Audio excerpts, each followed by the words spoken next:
Hi, welcome to Teeing Off with RevSportz. This is Ishan Shahani, your host. Today I'm joined with S. Kanan, Debashish Sen, and Raja Raman. There's a lot of IPL action that has to be covered, and obviously the T20 selection team and the team announcement has been done, so the team is out. So we have to speak a bit on that as well. I'll address Raja first. Raja, I would like to get your thoughts on this, the team that's come out yesterday. Everyone has spoken about this. I would like to know what you feel at your first impressions of this team. Morning, Ishan. Thank you so much.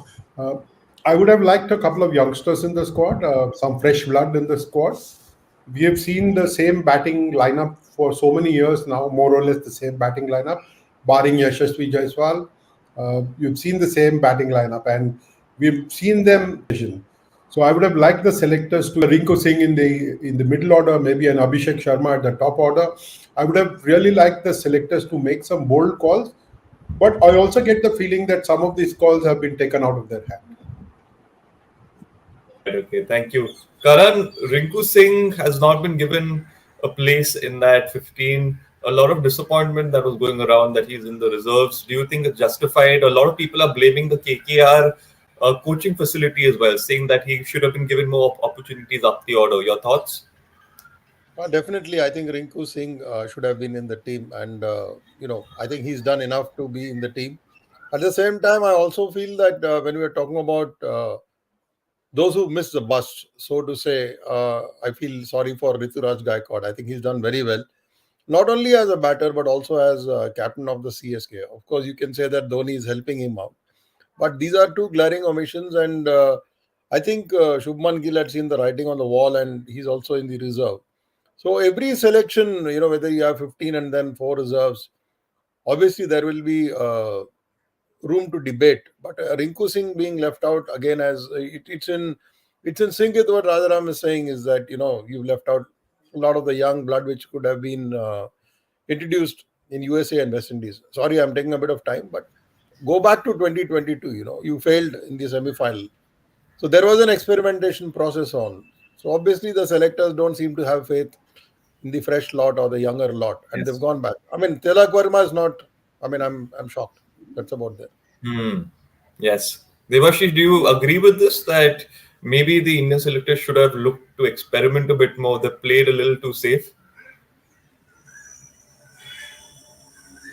I would not say so because considering that it's a World Cup, it is not a bilateral series where you experiment, where you get and but then only the point is that what was the point of having a blueprint?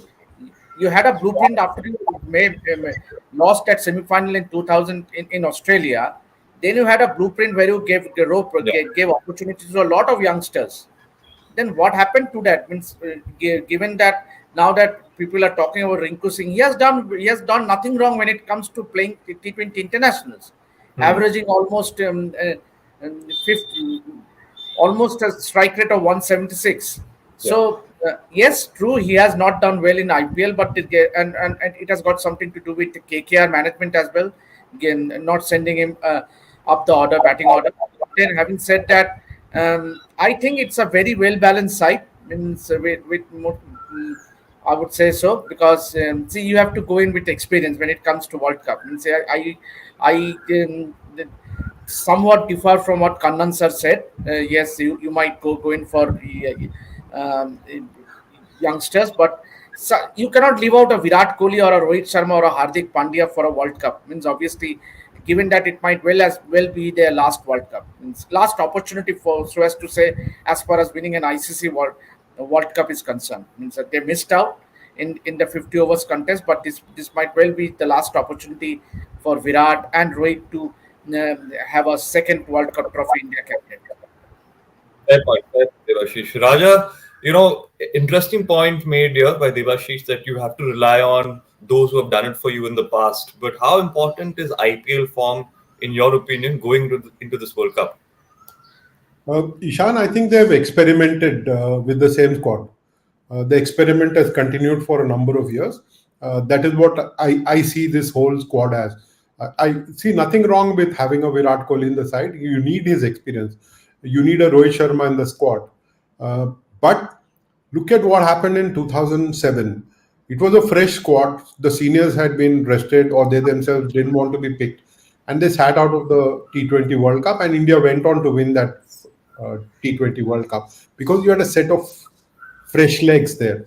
I think Yeah. that is what Ajit Agarkar and company would have liked to.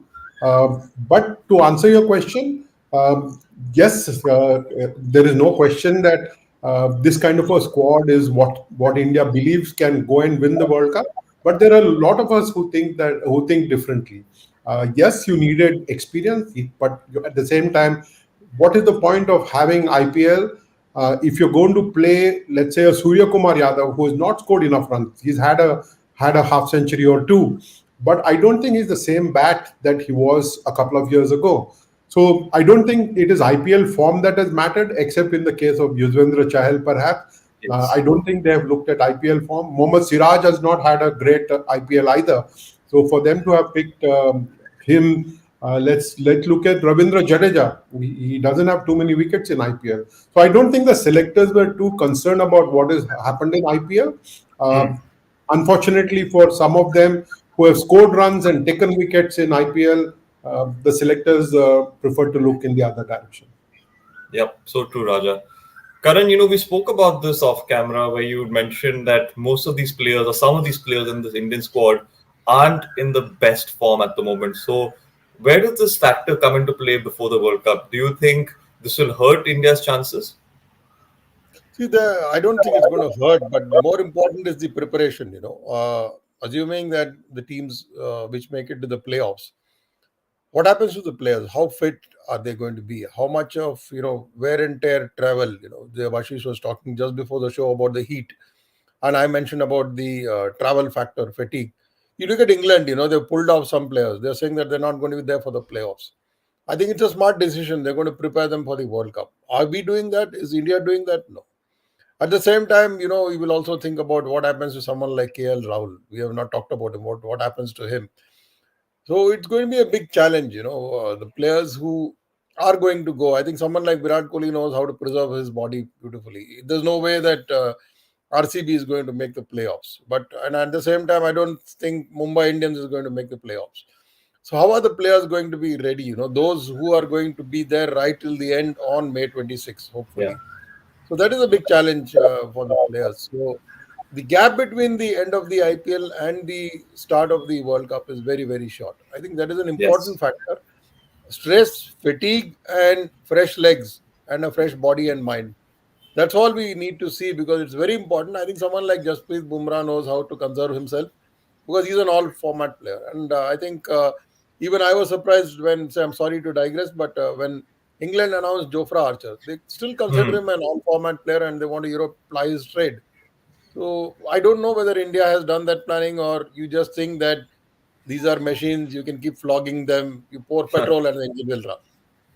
No, you're right. I think it's important to preserve your players and use them in the right way.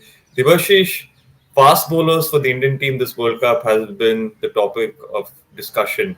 Besides Bumrah, Mohammad Siraj, Arshdeep Singh haven't really had the best IPLs, haven't really looked at their best.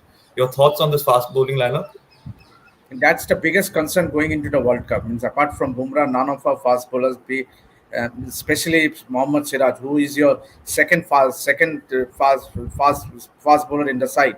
Arshdeep Singh, one might not know if Hardik bowls, whether he gets an opportunity, whether India goes in with a three-pronged seam attack. Given that Hardik will bowl, definitely he will bowl, and he also bowled his full quota of 4 overs last night in the IPL game. So and he has been opening the bowling in the World Cup matches as well, and before he got injured. So I think Hardik will be definitely an option when it comes to seam bowling, along with Jasprit Bumrah. But whether it's going to be Siraj or Arshdeep Singh, it depends. But then, given the form Siraj has been in, it's a huge concern going into the World Cup. Arshdeep Singh has also been hot and cold. He is. He has. Obviously, we have to rely on his bowling, especially his Yorkers, his slower bouncers. But then the biggest concern for me is Mohammad Siraj. To have him in the side when he hasn't had the greatest of IPL. Yeah. Yes, you're right, Devashish. Before you say anything else, when we look at history, India has lost matches because its batters have failed. Look at the World Cup that was held in India last year, the 50 over World Cup. India lost because the batters let the side down. Look at what happened in Australia in 2022 World T20. India lost because the batters let the side down.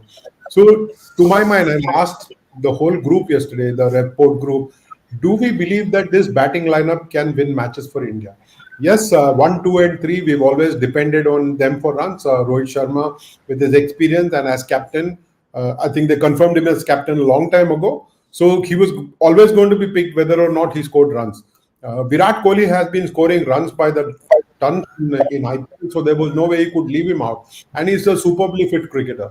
So these two players pick themselves. My concern about the batting lies in the second half, lies with primarily Surya Kumar Yadav. Yes. If our batters don't step up the plate, then you can kiss the World Cup goodbye. Interesting point there, Raja. Actually, my next question was for you, Raja, where I was bringing this topic in, where I wanted to ask you, do we see someone like Sanju Samson making it into the playing 11, probably in place of someone like Surya Kumar Yadav? It's a big decision to make, but if you go with the recent form that both the batters are in, can you see the change being taking place? I would hope so. Given the resources that the team management has been equipped with by the selector, I would hope that Sanju Samson will be picked ahead of Surya Kumar Yadav in the 11. We all know that Rishabh Pant will pick himself. He's been batting brilliantly. He's kept superbly as well, so he will be the first choice wicketkeeper bat for the squad. And I'm hoping that for the middle order, they pick Sanju Samson and they give him the responsibility of batting freely, but at the same time with responsibility, because he's let himself and the side down on occasions in the past. I hope Rahul Dravid sits him down and has a good conversation with him and makes him believe that he's got immense potential to come good for India, and he delivers the goods. I've got nothing against Surya Kumar Yadav, but the kind of form that he seems to be in, and the kind of form that Hardik Pandya seems to be in with the bat, that is a matter of concern. Would he make it to the 11?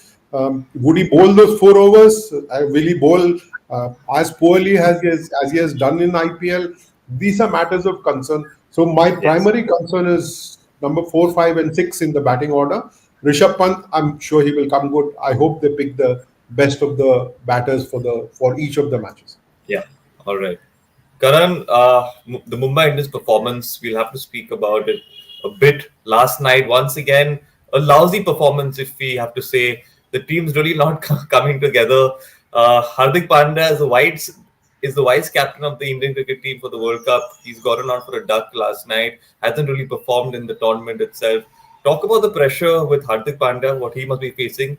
And, like Raja said, can we possibly see a situation where he might not feature in that playing 11? I think the pressure is off because he's been selected. I would have imagined that he's probably not going to be selected, but he's been selected. He comes from a very big team, Mumbai Indians. I'm talking about big in terms of, the money power, the way the team has been hyped, 5 times winner of IPL. But if you look at performance, they've done very badly. He scored a duck last night just to be placing it on record. And he's bowled, he's taken 2 wickets, but those 2 wickets were very inconsequential because Lucknow won the match. Hardik Pandya, does he make the team? I don't know. It's going to. I think if I pick the team, the 11 today, and we start the World Cup in 2 days' time, I will not pick Hardik Pandya. Point number 1. Point number 2, did he deserve to become vice captain of Team India or Rishabh Pant? Even that to me is a bit of intrigue. So, but Mumbai Indians, certainly change of leadership. It has not gone down well. I'm not going to blame just the captain, but obviously the captain does come in for flack. Well, he's supposed to be the captain of the ship. The ship has not even been rocking. The ship has sunk, as far as this IPL 2024 is concerned. Some brutal truths been put out by S. Karan here. You said lousy performance, so I picked up. You said lousy performance. Yes, absolutely. Devashish, KL Rahul's not part of that World Cup squad. Where does he find the motivation now to continue on with that good form in the IPL? Yeah, the biggest motivation will be to make it to the playoffs. That's his only motivation. Means obviously he's not even in the reserves, so that completely rules out his any semblance of a chance of making it to that World Cup squad. Forget it. Means that is past. Now you have to move on. So his only motivation, being the captain of Lucknow Super Giants, is to ensure that his team reaches the playoffs, and they have been doing well as a side. Uh, but and I would just like to add, if you ask me my top six, I would definitely see Surya Kumar Yadav and Hardik Pandya in that top six. Means undoubtedly for the game against Ireland on on 5th June, I see both Surya Kumar Yadav and Hardik Pandya in that playing 11. I'm glad we Given are not there in the selection committee, you know. given that now they are picked, until and unless they carry an injury or they carry a niggle, means now that they are picked in that 15-member squad, they will definitely feature at least for that first game against Ireland. Yes, if they fail, then you might see some changes. Obviously, and you don't have time. In 3 days' time, you play against Pakistan on 9. So but then Surya, you have to give the benefit of doubt. He has come out of injury. He had a long injury layoff. So but and with the impact player. But then I for one would love to see both Surya and Hardik. If you ask me, the top six would be Rohit, Virat opening the batting, and three Surya Kumar Yadav, four Rishabh Pant, Hardik Pandya, and then Shivam Dube. All right. Okay. Raja, my final question for you. I've been thinking about this and the impact player rule now. It's starting to sink in, and I'm starting to realize that maybe it's not doing Indian cricket much good. Player like Shivam Dube, explosive batter, unfortunately hasn't bowled much. If he happened to bowl a few overs in the IPL, maybe they would have made an easier decision between playing Hardik or Shivam in that side. So let's just end this morning show with this impact player rule. And do you truly believe that Shivam Dube might have a place in that playing 11? He deserves it, perhaps even ahead of Hardik Pandya at this point of time. We've not seen him bowl much in IPL, but like I said, they've not looked at IPL performances when they've chosen this side, and we all know how good Shivam Dube can be with the ball and with the bat, and he can be destructive. We picked this side on reputation. I've got nothing against it. One of the greatest joys, Ishan, of being a sports journalist, of being somebody who comments on air, is to be proven wrong by the Indian cricket team or by the Indian sports person. So we all make predictions, we stick our neck out a long way. And when we are proven wrong, there is great joy in that. There's nothing wrong in us being honest and frank with our opinion. I think the players also respect such honesty. But I would like to see Shivam Dube get that opportunity ahead of Hardik Pandya in the squad, and Sanju Samson ahead of Surya Kumar Yadav, much as Debashish Sen may not like this suggestion. All right. Only thing I would like to add, with due respect to Raja sir, is that the fact that Hardik has been bowling in the IPL, that's the reason I just pick him ahead of Shivam Dube. If Shivam Dube has to feature in that playing 11, it has to be a toss-up between Sanju Samson and Shivam Dube. He can play in only as a batter. Means obviously it would be handy if we can chip in with a couple of overs, say 1 or 2 overs. That will be great for India, considering the flexibility. That would add flexibility to the side. But given that Hardik has bowled in the IPL, that's the only reason I would see him in that playing 11, because he will automatically give you that couple of overs, even if not more, 3 overs, 4 overs. Means. And that experience and the wealth of experience he brings in, you cannot afford to risk someone like leaving out Hardik Pandya in the game against Pakistan. That's a big match. So you won't. I don't know. I might be proved wrong, because the World Cup is still few days more to go. But then, given that Hardik has bowled in the IPL, I see him as in the playing 11. Yeah. Sean, can I take 1 minute before we close the show, if you don't mind? Debashish spoke about, Surya Kumar Yadav coming back from an injury layoff. If you're coming from an injury layoff, it is your duty to be fit. Whether you go to NCA or you whether go to any rehab center, it is your job to be fit. Don't give it as an excuse that he was unfit or he was injured. Why? Rishabh Pant was almost not certain to play for 18 months, according to the own ortho surgeon from Mumbai, Dr. Dinsha Pardiwala, whom I have enormous respect for. He's treated a whole number of people, from Saina Nehwal to Sindhu to Vinesh Fogart and the operation on Rishabh Pant. If Rishabh Pant has come back, performed, bent his knees, kept wickets, he's proved himself, which Surya Kumar Yadav has not. So don't give this excuse that he's coming from an injury layoff. Thank you. Okay. On that note, it's the end of our morning show. Thank you, Karan. Thank you, Debashish. Thank you, Raja. Thank you to everyone who's joined. We'll catch you again tomorrow. And don't forget to tune in for the 11 a.m. Hindi show as well. Thank you. Thank you.